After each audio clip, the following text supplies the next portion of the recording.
جلسے سے جڑی دوسری سٹوری کل جلسہ ہو گیا.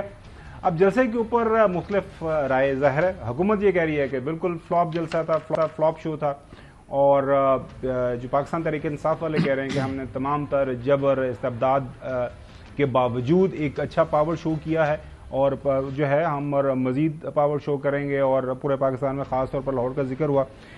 کوئکلی ہم تینوں پینلسٹ میں جو آپ کی رائے جاننا چاہوں گا. جلسہ کل کیسا رہا, اور دوسرا یہ ہے کہ اس سے تحریک انصاف کو فائدہ ہوا یا نقصان ہوا؟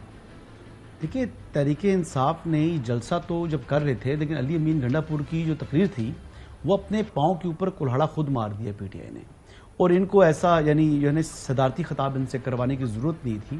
ایک شخص جو شاید ہوش میں نہیں تھا, جس قسم کی بہکی گفتگو اس نے کی, جس طرح اس نے یعنی آرم فورسز کو جو ہے وہ ٹارگٹ کر دیا, جس قسم کی غلیظ زبان استعمال کی, اور کوئی بھی ان کی بات کا آپس میں یعنی کوہیرنس نہیں تھی. ایک بات کی بات دوسری بات کر رہے تھے, کوئی مطلب اس بات کا جو ہے نا کوئی سینس میک نہیں کر رہے تھے, لیکن صرف اپنے جو کلٹ فالورز ہیں ان کو جو ہے وہ اشتعال دلانا چاہ رہے تھے.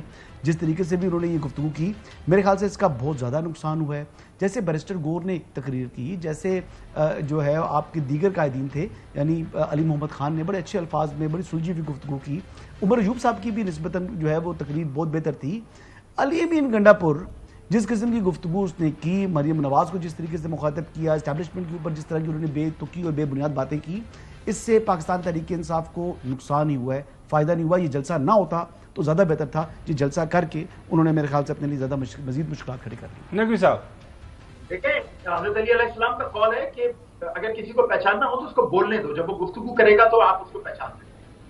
کل کا جلسہ basically P T I government in line ہے, پاکستان کی سب سے بڑی اپوزیشن ہے. بات کی جا رہی ہے کہ حکومت میں آ رہے ہیں. آپ کو بڑا اچھا پروردگار نے ایک موقع دیا تھا کہ آپ پاکستانی عوام کو اپنا ایجنڈا بتاتے کہ اگر ہم حکومت میں آتے ہیں تو ان مسائل پہ کیسے قابو پائیں گے. آپ بتاتے آپ خیبر پختونخوا میں کیا کیا کر رہے ہیں جس سے عوام کو فائدہ ہو رہا ہے. آپ پاکستانی عوام کو ایک امید دلاتے ہیں.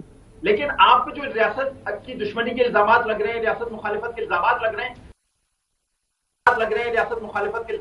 ہیں, کل تو آپ نے آج اس کو انڈورس کر دیا. آپ نے کسی کو بھی نہیں چھوڑا, اپنے فوج کو نہیں چھوڑا, اپنے ساتھیوں کو نہیں چھوڑا, اپنے سیاستدانوں کو نہیں چھوڑا, اور آپ صرف دھون سے تنقید کی تقریریں کرتے رہے.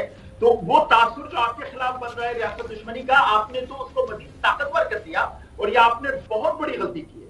جی چودھری غلام حسین صاحب, ظاہر ہے دوسری سائڈ کی یہ رائے ہے کہ رکاوٹیں کھڑی کی گئی ہمارے راستے میں, پورے ملک کو, خاص طور پر پنجاب کے اندر جو راستے بند کیے گئے, ہمارے کارکنان کو آنے کی اجازت نہیں ملی. اس کے باوجود بھی ہم نے وی پٹ اپ اے ویری گڈ شو, اور یہ کنسنسس آل اکراس ہے کہ ان ٹرمز آف نمبر جو ہے کافی لوگ, ریزنیبل کراؤڈ تھا. اس کے اوپر آپ وہ جو ہے آپ 1000 کہہ لیں یا 10-15 جو بھی, اس کے وہ ایک مختلف ایک بحث میں ہم چلے جائیں گے.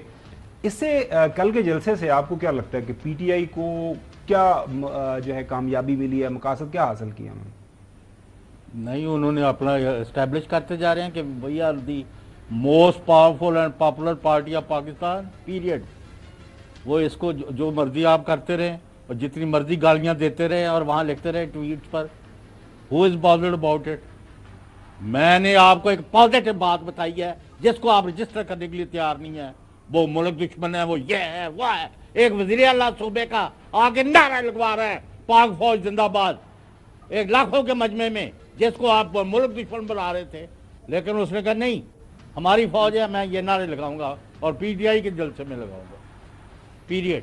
They have succeeded in sending a very strong signal.